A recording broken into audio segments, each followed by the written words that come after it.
at 9:05 tonight through my window. And then at 10:15, there's Programme 7 in our series The British Seafarer, called Stresses, Strains and Storms. But now it's 8:45. The next programme is called A Touch of the Vapours, and the narrator is Dr. David Jones.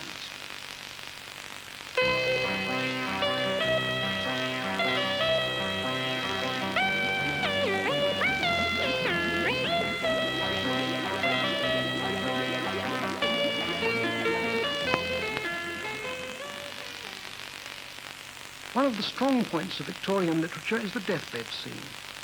Some innocent victim fades away wanly on the pillow. The doctor fights a valiant rearguard action with brandy or smelling salts. Sorrowing relatives crowd round the bed with comments of paralyzing piety. It's very hard to take these things seriously now. As Oscar Wilde remarked, a man would have to have a heart of stone not to laugh at the death of little Nell. Nonetheless, this rather macabre branch of literature was very much drawn from life. People in 19th century England did indeed frequently succumb to various distressing slow diseases. Some of them were rather unexpected. Here's a delightful story from the British Medical Journal of 1879, as told by a survivor. This is Mr. E.H. Corbould. He was called by Queen Victoria to her palace at Osborne to execute some royal commission or other. He was put up for the night in a bedroom with all possible comforts, but despite the roaring fire and blankets of the newest and best kind, poor Mr. Corbould couldn't keep warm. Withal, I could not get warm, and my teeth chattered, and I resolved to try the effect of a large and well-lined Spanish cloak which I'd thrown over a chair near the bed. I made an effort to raise myself in bed, but to my horror, found I had not strength enough left to move my legs and get out. The effort produced a violent pain of my bowels. I felt for a moment as if someone were twisting them, just as you might take a jack towel between your hands and wring it out. The severe pain was followed by a dreadful sickness, and during the paroxysm, I must have fainted, and from sheer exhaustion fallen asleep, for I remember no more of what passed. A spine-chilling story. In the morning, poor Mr. Corbould felt dreadful. But he was a scientifically knowledgeable character, and when he saw the room in the light of day, he realized at once what was the trouble. I opened my eyes, and seeing a very brilliant green wallpaper before me, I excitedly exclaimed, "Why, it's arsenic!" And he went and told the Queen about it. Her Majesty was greatly startled by my statement, and after an expression of deep concern and sympathy with me, at once commanded an attendant to have a piece of the paper stripped off the wall and brought to her for the purpose of being examined and tested. This was done, and the paper proved to be, as I suspected, highly arsenical. For the brightest green in the Victorian paint box was indeed arsenical, the poisonous pigment copper arsenite. Paris green it was called, among other titles, and its deadly effect on Mr. Corbould and many others depended on some rather subtle chemistry. Provided your home was warm and dry, you could decorate it throughout with this toxic compound and come to no harm. The stuff stayed on the wall, and if you didn't lick it or bounce your pancakes off it, nothing very terrible happened. But if a patch got damp, it would start to go mouldy, and the mould would soon find itself being poisoned by the arsenic in the wallpaper. Now, moulds dislike arsenic as much as we do, and they have a very cunning defense against it. They turn it into a gas, arsenic trimethyl, and breathe it out into the room. Result? The mould survives and goes on happily chewing up the wallpaper, and the inhabitants of the room breathe in the arsenical fumes. Arsenic is a slow, cumulative poison, and many of the consumptive Victorian invalids who wasted away in damp bedrooms surrounded by sorrowing relatives actually owed their demise to their atrocious taste in green wallpaper. Queen Victoria, however, saw the error of her ways. She was quite horrified to discover that she was running a poisoner's palace. She had no wish to go down in history as a second Lucretia Borgia, and she promptly had all the green wallpaper in the place stripped off and destroyed. Visitors to Osborne could breathe again without the obligatory component of arsenic trimethyl. This story brings to mind another instance of the impact of arsenic on 19th century history.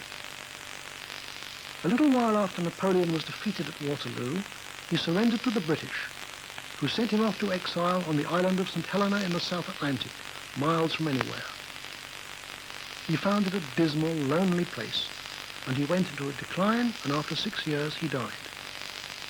Now recently, some of Napoleon's hair has been dredged up from somewhere and analyzed by powerful modern methods. Surprisingly enough, there's a lot of arsenic in it. Accordingly, it has been suggested that Napoleon was slowly poisoned by his British jailers as a rather unscrupulous political safety measure.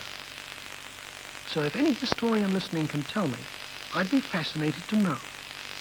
Were Napoleon's rooms or dungeons or whatever on St. Helena decorated with green paint or wallpaper? If they were, we might be able to supply a neat chemical answer to a small historical mystery. Now, this business of the mold having the ability to defend itself from arsenic by breathing it out again as a gas prompts the question, why can't we do that? What's so special about the mold? Well, the answer is we can. We can't do it with arsenic, I'm afraid, but we certainly can with selenium, tellurium, and bismuth.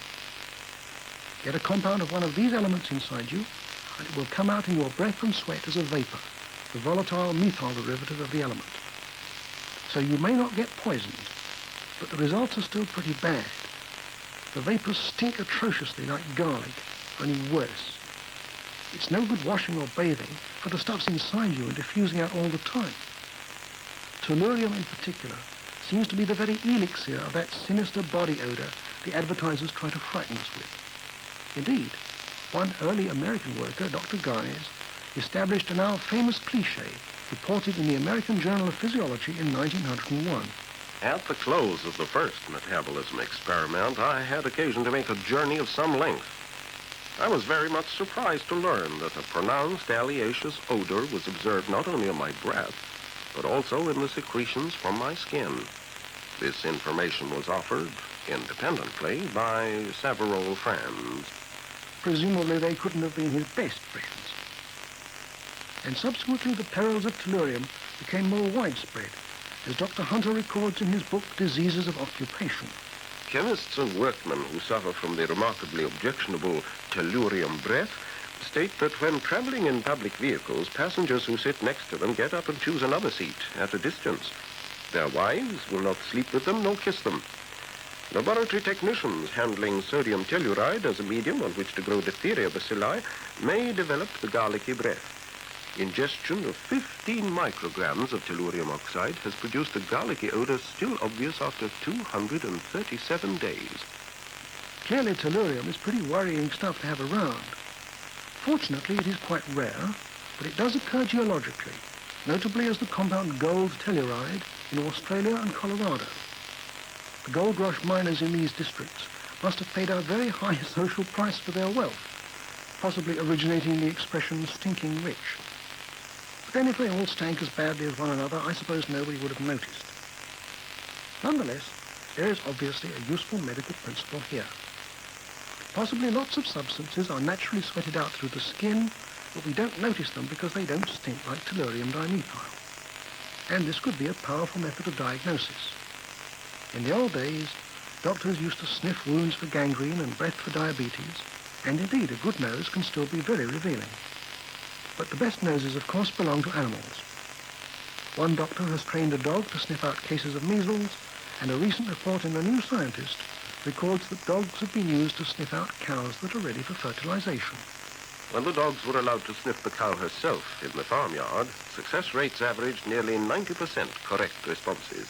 These results are rather encouraging because it is likely that with further training and genetic selection, the dogs could achieve very high rates of correct odor detection. One good scent-trained dog could sniff along the rows of cows at milking time, being trained to sit down next to cows in estrus with minimal interference to the routine. This would provide the farmer with a cheap, highly portable estrus detecting machine, which runs solely on a pat and a dog biscuit for its labors. Now, if this works with people too, it could be a cunning method of indicating the safe period in the rhythm method of contraception. On the other hand, it would be rather embarrassing if you took your trained dog for a walk and it dashed about the supermarket or the bus queue pointing out selected women. Maybe we should pass hastily on to other possible applications, of vapours evolved from the skin. Since one dose of tellurium can sweat out gradually and keep people away for months and months, why can't we take some insecticide pill that will similarly sweat out and keep flies and mosquitoes away for the whole summer? Well, the chemistry might need a bit of developing, but the principle is well established, but aerate in vegetation. One example came to light in 1965 as a result of investigations into the apparent political preferences of insects. There's a species of little red-coloured beetle, the European firebug, Verocoris apterus, which the Czech scientist Dr. K. Slama had been rearing successfully in his Prague laboratory for 10 years. But when he took specimens of its larvae over to Harvard in the United States, he found to his surprise that they failed to mature properly. Instead of turning into adult insects at the proper time, they persisted as large larvae or turned into strange, sterile, half-adult forms. Insect larvae produce a special juvenile hormone, and these bugs seem to be persisting in a juvenile hormone-induced childhood instead of growing up.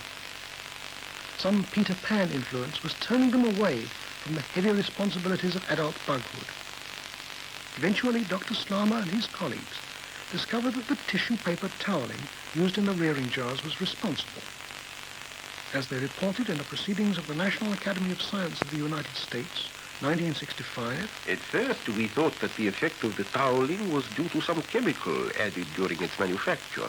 However, of 20 other brands of American towels and tissues, 18 provoked the same extraordinary juvenile hormone effects when tested on Pyrocoris.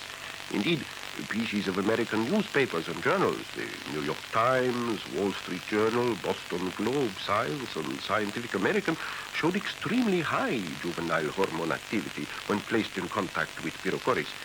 The London Times and Nature were inactive.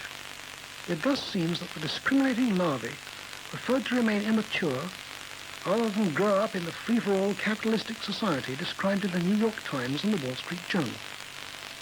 They would only mature normally when encouraged by the enlightened liberalism of the London Times or the responsible reporting of Britain's sober scientific magazine, Nature.